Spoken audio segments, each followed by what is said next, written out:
इस वीडियो में हम LeetCode 55 जंप गेम इस प्रॉब्लम को डिस्कस करेंगे।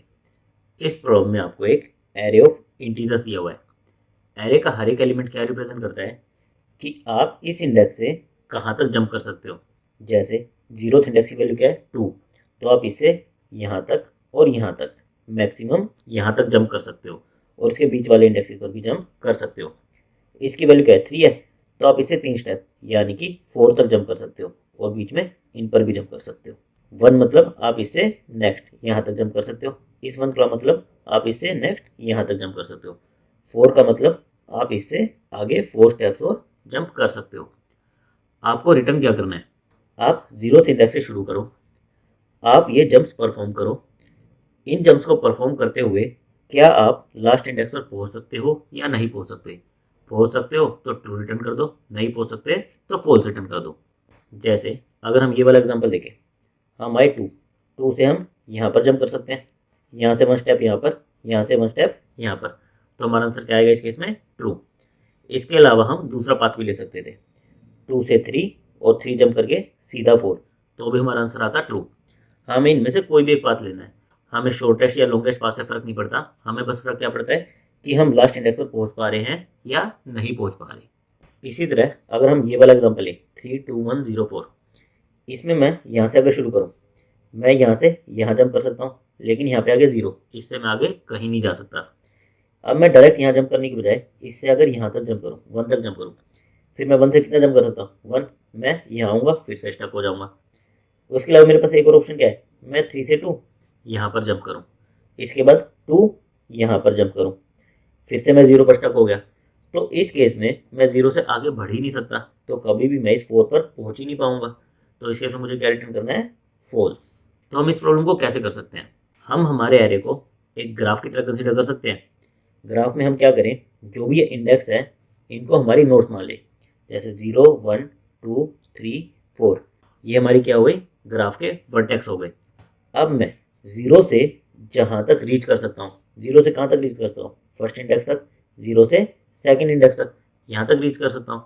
तो मैं इनके बीच में एज बना दूँ, बेसिकली 0 से 1 0 से 2, मैं इन इंडेक्स तक 0 से जा सकता हूँ, तो इनके बीच में एक एज बना दूँ ये दिखाने के लिए कि मैं 0 से इन पर रीच कर सकता हूँ। फिर 1 से मैं कहाँ तक रीच कर सकता हूँ 2 3 4 तीनों पर रीच कर सकता हूँ, तो 1 से 2 1 से 3 1 से 4, ये मैंने एक एज बना दी। 2 से मैं कहाँ तक रीच कर सकता हूँ 2 से मैं 3 तक रीच कर सकता हूँ, तो 2 से मैंने 3 की एक एज बना दी। 3 से मैं 4 तक रीच कर सकता हूँ, उसकी मैंने एक एज बना दी। 4 से मैं कहीं भी रीच कर सकूँ, मुझे फ़र्क नहीं पड़ता, क्योंकि मुझे लास्ट इंडेक्स तक ही देखना है कि मैं उस पर पहुँच सकता हूँ या नहीं पहुँच सकता। उसके आगे पहुँच जाऊँ चाहे ना पहुँच जाऊँ, मुझे फ़र्क नहीं पड़ता। अब ये जो मेरा ग्राफ बना, इसमें मैं ये देख लूँ कि 0 से लेकर लास्ट इंडेक्स जो भी मेरा लास्ट नोड है, इस तक कोई मेरा पाथ एग्जिस्ट करता है या नहीं करता।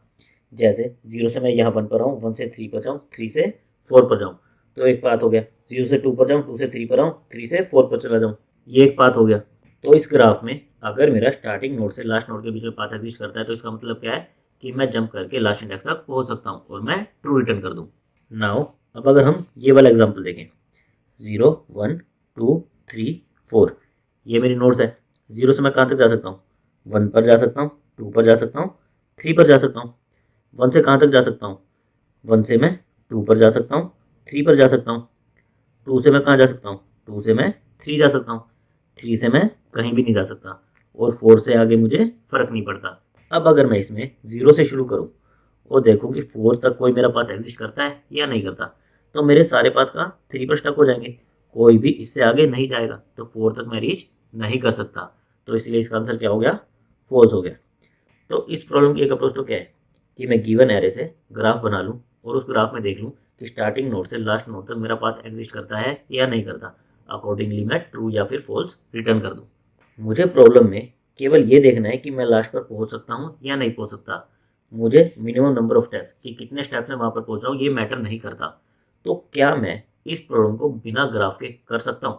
बेसिकली मुझे करना क्या है, हर एक इंडेक्स पर जाना है और ये चेक करना है कि करंट इंडेक्स की वैल्यू और इस इंडेक्स की जो वैल्यू है, जैसे 0 + 2, ये मेरा लास्ट इंडेक्स 4 या फिर 4 से ज़्यादा है या नहीं है। 4 है या फिर 4 से ज़्यादा, इसका मतलब क्या हुआ कि मैं जंप लेके 4 तक पहुँच सकता हूँ। तो 0+2 ये तो मेरा 4 से छोटा है, तो यहाँ से मैं नहीं पहुँच सकता। फिर मैं इस पर आ जाऊँ, इससे देखो 1+3 4, यहाँ मैं पहुँच सकता हूँ। तो इसका मतलब क्या हो गया, मैं यहीं से ट्रू रिटर्न कर दूँ, मुझे आगे देखने की ज़रूरत नहीं है। सिमिलरली अगर मैं इस एग्जाम्पल पर आऊँ, 0 से 3, 3 मेरा 4 से छोटा है तो मैं यहाँ पर नहीं पहुँच सकता। 1+2 3, ये मेरा छोटा है तो मैं नहीं पहुँच सकता। 2+1 ये मेरा छोटा है तो मैं नहीं पहुँच सकता। 3+0 ये भी 3 है, 4 से छोटा है तो नहीं पहुँच सकता। फिर मैं हूँ 4 पर, 4+4 8, ये मेरा बड़ा है।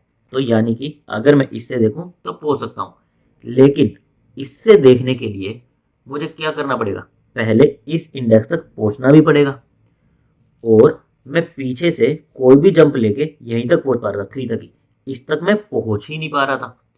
तो यानी कि अगर मैं इस इंडेक्स पर पहुँच सकता तो मेरा पॉसिबल था, लेकिन मैं पिछली किसी भी जंप से यहाँ तक पहुँच ही नहीं पा रहा हूँ। तो मुझे क्या करना है, हर एक इंडेक्स पर दो चीज़ चेक करनी है। एक तो कि मेरा जो करंट इंडेक्स है प्लस जो उस पर नंबर प्रेजेंट है वो मेरा लास्ट इंडेक्स से बड़ा या इक्वल है या नहीं है।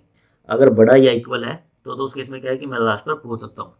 लेकिन इससे पहले मुझे क्या चेक करना है कि क्या मैं इस आई करंट इंडेक्स पर पहुंच सकता हूँ या नहीं पहुंच सकता। इसके लिए हम क्या कर सकते हैं, एक मैक्स वेरिएबल मेंटेन करके रख सकते हैं। बेसिकली ये वेरिएबल क्या करेगा कि अभी तक जो मैंने जंप ली मैं उसमें मैक्सिमम किस इंडेक्स तक पहुंच पा रहा हूँ। जैसे मैं अगर इससे बात करूँ 0+3, तो मैक्स की वैल्यू क्या हो जाएगी 3, कि मैं अब 3 तक पहुंच पा रहा हूँ।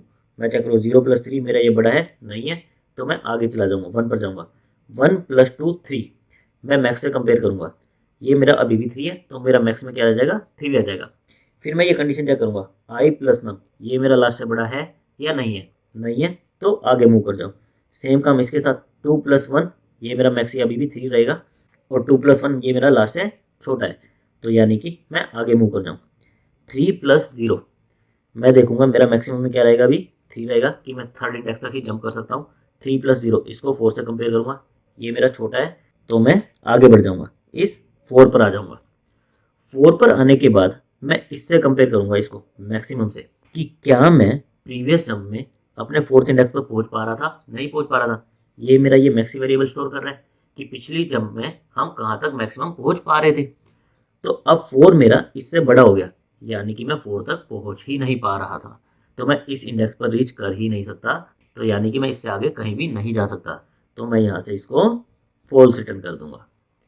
सेम केस अगर हम इस एग्जाम्पल के साथ देखें, हम एक मैक्स वेरिएबल लेके चल रहे हैं स्टार्टिंग में जिसकी वैल्यू है 0, हम 0 से शुरू कर रहे हैं तो स्टार्टिंग में है 0 की हम 0 तक पहुंच सकते हैं। फिर 0+2, ये मेरा आया 2, तो मैंने मैक्सिमम में क्या अपडेट कर दिया 2, कि अब मैं 2 तक जा सकता हूँ। ये मेरा 4 से छोटा है तो मैं आगे मूव कर जाऊँगा, यहाँ पर आ जाऊँगा। 1 मैं चेक कर रहा हूँ 2 से छोटा है, यानी कि मैं 1 पर पहुँच सकता था। फिर मैं देखूँगा 1+3, ये मेरा 4 है, इसके इक्वल आ गया तो मैं यहाँ से ट्रू रिटर्न कर दूंगा। तो अब हम इस प्रॉब्लम को केवल एक वेरिएबल और एक सिंगल लूप लगाकर सोल्व कर पा रहे हैं। हमें बस क्या करना है, एक वेरिएबल मेंटेन करके चलना है जो हमें ये बताएगा कि हम कौन से मैक्सिमम इंडेक्स तक पहुंच पा रहे हैं। उसके बाद हम जो करंट इंडेक्स है उसको प्लस उस पर जो वैल्यू है उनको ऐड कर रहे हैं और हमारे लास्ट इंडेक्स से कंपेयर कर रहे हैं कि हम लास्ट पर पहुंच पा रहे हैं या नहीं पहुंच पा रहे। अकॉर्डिंगली हम ट्रू या फॉल्स रिटर्न कर देंगे। इसकी हमारी टाइम कॉम्प्लेक्सिटी क्या होगी, हम सिंपल एक सिंगल लूप लगाएंगे और उसके अलावा कुछ एडिशन ऑपरेशन परफॉर्म करेंगे, तो हमारी टाइम कॉम्प्लेक्सिटी क्या आ जाएगी ऑफ एन। और स्पेस कॉम्प्लेक्सिटी क्या रहेगी, हम एक ये मैक्स इंडेक्स वाला वेरिएबल का यूज़ करेंगे तो हमारी स्पेस कॉम्प्लेक्सिटी क्या आ जाएगी ऑफ 1। एक बार हम इसका कोड देख लेते हैं। कोड में हमें एक वेक्टर ऑफ इंटीजर्स दिया हुआ है। सबसे पहले हमने उसका साइज निकाल लिया, फिर हमने एक वेरिएबल लिया मैक्स इंडेक्स रीचेबल, कि हम जंप करके कौन से मैक्सिमम इंडेक्स तक रीच कर सकते हैं। फिर हमने लूप चलाया 0 से लेकर n तक। उसके अंदर हमें क्या चेक करना था कि क्या हम करंट इंडेक्स पर पहुंच पा रहे हैं या नहीं पहुंच पा रहे। ये कैसे पता चलेगा, हमारे इस मैक्स इंडेक्स रीचेबल इस वेरिएबल से पता चलेगा। अगर ये हमारा करंट इंडेक्स से छोटा होगा यानी कि हम वहाँ तक नहीं पहुँच पा रहे और हम फॉल्स रिटर्न कर देंगे। अदरवाइज हम इस इंडेक्स पर पहुँच पा रहे हैं, तो हमें क्या करना था, इस इंडेक्स प्लस इस इंडेक्स पर जो वैल्यू है इसको किससे कंपेयर करना था, लास्ट इंडेक्स से, जो क्या होगा n-1।